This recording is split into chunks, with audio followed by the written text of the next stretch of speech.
Assalamualaikum warahmatullahi wabarakatuh. Halo sahabat Ikonisia, ketemu lagi bersama saya Lutfiah. Saya adalah salah satu dosen di Prodi Ilmu Komunikasi Universitas Islam Indonesia. Oke, ngobrol apa kita? Kali ini kita akan berbicara tentang salah satu materi di mata kuliah komunikasi pemberdayaan. Ini merupakan salah satu mata kuliah wajib ya jika teman-teman mengambil studi komunikasi di Prodi Ilmu Komunikasi Universitas Islam Indonesia. Nah, kita sekarang masih ada di pertemuan-pertemuan awal di mata kuliah ini, di mana kita akan bicara tentang konsep pembangunan dan pemberdayaan gitu. Jadi sebelum kita beranjak lebih jauh gitu mendiskusikan tentang apa sih komunikasi pemberdayaan, tahapannya seperti apa, siapa saja yang dilibatkan misalnya, terlebih dahulu kita perlu menyamakan persepsi. Kita perlu punya pemahaman terlebih dahulu tentang apa sebenarnya pembangunan itu sendiri dan apa itu pemberdayaan gitu sebagai solusi dari konsep pembangunan yang kita idam-idamkan. Oke. Pertama, mungkin terlebih dahulu kita akan membicarakan tentang sejarah dari konsep pembangunan itu sendiri.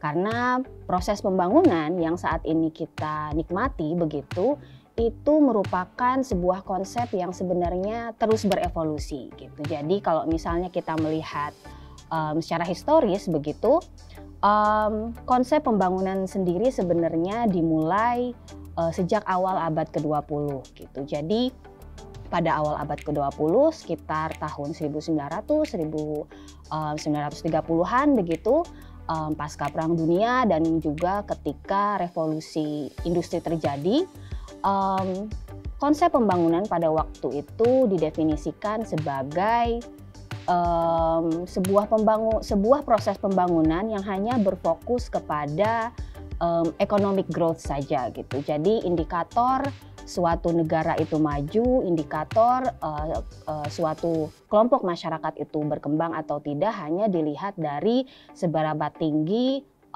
tingkat ekonominya gitu. Nah, tapi ketika itu terjadi, ketika era industrialisasi itu terjadi, para aktivis, para saintis kemudian melihat bahwa ternyata ketika pembangunan itu hanya fokus kepada peningkatan ekonomi saja, ternyata itu menimbulkan bencana dan juga penderitaan bagi masyarakat secara luas gitu. Misalnya tidak ada pemerataan begitu, fokus kepada ekonomi ternyata hanya menguntungkan elit-elit tertentu misalnya. Para pebisnis besar dan kemudian juga para elit politik. Kemudian juga dampaknya secara lingkungan ketika hanya fokus kepada tingkat ekonomi saja itu juga sangat merugikan gitu. Jadi ketika mulai tahun awal 1970-an para ilmuwan mulai melihat bahwa ketika negara itu fokus kepada industrialisasi, bencana lingkungan itu juga mulai terlihat. Para ilmuwan mulai melihat semakin tingginya global warming misalnya, kemudian bencana-bencana alam mulai sering terjadi akibat emisi karbon yang tidak terkendali seperti itu.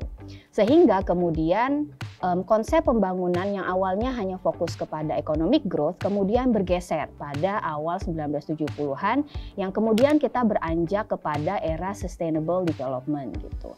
Nah, era sustainable development itu seperti apa? Sustainable development pada prinsipnya seperti yang kita jalani sekarang gitu. Jadi isu pembangunan tidak lagi hanya fokus kepada isu-isu ekonomi saja, tapi fokus kepada pembangunan manusia, lingkungan, dan aspek-aspek lainnya secara keseluruhan gitu. Jadi bicara tentang pembangunan kita bukan hanya bicara tentang uang, bukan hanya bicara tentang ekonomi atau teknologi, tapi kita bicara tentang aspek sosialnya, apakah ada pemerataan, apakah ada kesetaraan, kemudian juga dari sisi lingkungan apakah itu sustainable, apakah hutan-hutan terjaga seperti itu, sehingga muncullah indikator-indikator yang saat ini kita kenal. Misalnya mulai ada pengukuran Human Development Index, misalnya indeks pembangunan manusia, kemudian mulai ada pengukuran tentang tingkat kemiskinan, mulai ada pengukuran tentang misalnya tingkat kesetaraan gender dan lain sebagainya. Nah, disitulah kita berada sekarang gitu. kita berada dalam fase di mana pembangunan tidak hanya lagi dilihat sebagai pembangunan ekonomi saja, tapi pembangunan yang sifatnya komprehensif dan juga berkelanjutan gitu. Makanya kalau misalnya kita mendengar narasi-narasi misalnya di berita atau misalnya pejabat pemerintah, politisi atau siapapun itu yang hanya bicara tentang ayo kita tingkatkan ekonomi kita tingkatkan investasi, kita perbanyak pabrik-pabrik dan lain sebagainya, kita perlu khawatir jangan-jangan kita kembali kepada era pasca Perang Dunia gitu, era awal abad ke-20, dan itu sangat tidak sesuai dengan fase pembangunan yang seharusnya kita perjuangkan saat ini, di mana pembangunan harusnya sifatnya partisipatif, kemudian juga setara, kemudian juga sustainable dari sisi lingkungan. Oke. Nah, kita bicara hal lain, kita akan bicara tentang konsep pembangunan masa kini yang tadi saya jelaskan. Tadi kita sudah bicara tentang aspek historisnya. Nah, karena pembangunan masa kini itu dilihat sebagai sesuatu yang sifatnya komprehensif dan berkelanjutan, maka pembangunan pada dasarnya saat ini fokus kepada bagaimana caranya kita membangkitkan sumber daya manusia gitu. Dan bicara tentang SDM, tentu kita bicara tentang bagaimana kita meningkatkan kesempatan, pengetahuan, keterampilan gitu ya, dan meningkatkan kapasitas manusia gitu, sehingga mereka benar-benar terlibat aktif dalam proses pembangunan, dan pada saat yang sama bumi yang kita tinggali ini tetap sustainable gitu, tetap nyaman untuk ditinggali dan berkeadilan untuk semua lapisan masyarakat gitu. Nah, itulah konsep pembangunan masa kini yang harus kita perjuangkan dan terus kita jaga. Jangan sampai kita kembali lagi ke awal abad ke-20-an yang hanya fokus kepada peningkatan ekonomi semata gitu. Nah, bicara tentang pembangunan gitu, kita bicara tentang bagaimana pembangunan itu harus berasal dari masyarakat gitu. Maksudnya kayak gimana berasal dari masyarakat? Bukannya pembangunan itu biasanya datangnya dari pemerintah gitu. Seharusnya tidak seperti itu gitu. Jadi ketika kita bicara pembangunan yang sifatnya partisipatif, komprehensif, kita bicara bagaimana masyarakat harusnya dilibatkan dalam proses pembangunan itu sendiri gitu. Jadi jangan sampai kebijakan-kebijakan untuk pembangunan itu sifatnya top down, artinya dari pemerintah kemudian ke masyarakat gitu, tanpa ada suara-suara masyarakat yang itu masuk dalam program atau kebijakan pembangunan gitu. Yang harus dilakukan seperti apa sih misalnya gitu? Yang harus dilakukan ketika misalnya pemerintah memutuskan untuk mengembangkan satu program tertentu, harusnya ada partisipasi dari masyarakat yang terdampak gitu. Misalnya contoh kasus yang baru-baru ini sedang terjadi ya, yang sedang viral juga di media sosial, misalnya contoh tentang program makanan bergizi gratis misalnya gitu. Kita tahu bahwa program ini sifatnya kalau kita lihat dari luar itu sebenarnya sifat yang cenderung kebijakan yang cenderung top down gitu, dari pemerintah, dari pusat kemudian diturunkan ke daerah gitu. Di situ partisipasi masyarakat kurang begitu terlihat gitu, sehingga kita melihat bagaimana beberapa kelompok masyarakat gitu menilai itu tidak efisien, tidak efektif. Bahkan kita lihat bagaimana saudara-saudara kita di Papua kemudian melakukan aksi demonstrasi karena menilai bahwa menurut mereka gitu, kami tidak membutuhkan makanan gratis, kami butuhnya pendidikan gratis gitu. Artinya ternyata satu program yang menurut pemerintah begitu itu applicable untuk semua wilayah, untuk semua kelompok masyarakat, ternyata tidak seperti itu gitu. Dan kenapa bisa seperti itu? Salah satunya adalah kebijakan-kebijakan tersebut tidak berangkat dari kebutuhan masyarakat itu sendiri gitu.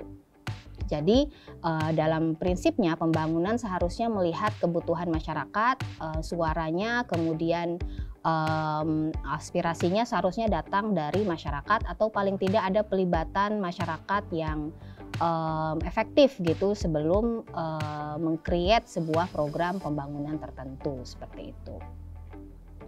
Oke, tadi kita sudah bicara tentang sejarah pembangunan, kemudian konsep pembangunan, dan juga satu konsep pendekatan gitu, top down atau terpusat dalam program pembangunan yang seringkali membuat suatu kebijakan atau program pembangunan tidak efektif gitu. Nah, kemudian solusinya apa gitu? Nah, solusinya adalah yang sekarang ini akan kita bahas adalah tentang konsep pemberdayaan itu sendiri gitu. Bicara tentang pemberdayaan, kita berarti berbicara tentang bagaimana kita dapat membangun sumber daya manusia gitu ya, dengan mendorong, memotivasi dan membangkitkan kesadaran akan potensi yang dimiliki oleh masyarakat itu sendiri, sehingga pada akhirnya masyarakat tersebut dapat berpartisipasi aktif dalam proses pembangunan itu sendiri gitu. Jadi bicara tentang pemberdayaan, kita bicara tentang warga yang aktif, warga yang sadar, warga yang sadar akan potensi yang dimilikinya begitu, sehingga proses pembangunan tidak lagi menjadi suatu proses yang hanya dimonopoli oleh pemerintah saja atau misalnya kelompok elit-elit tertentu gitu. Jadi bagaimana kita mengembalikan fungsi pembangunan yang memang seharusnya dari masyarakat, oleh masyarakat dan juga untuk masyarakat begitu. Nah, itu adalah sekilas dari apa yang dimaksud dengan pembangunan dan pemberdayaan. Next kita akan bicara lebih dalam tentang apa itu pemberdayaan dan kemudian komunikasi pemberdayaan itu seperti apa di pertemuan-pertemuan selanjutnya. Oke, mungkin segitu dulu dari saya. Kita akan ketemu lagi di kesempatan yang lain. Sampai ketemu lagi. Wassalamualaikum warahmatullahi wabarakatuh.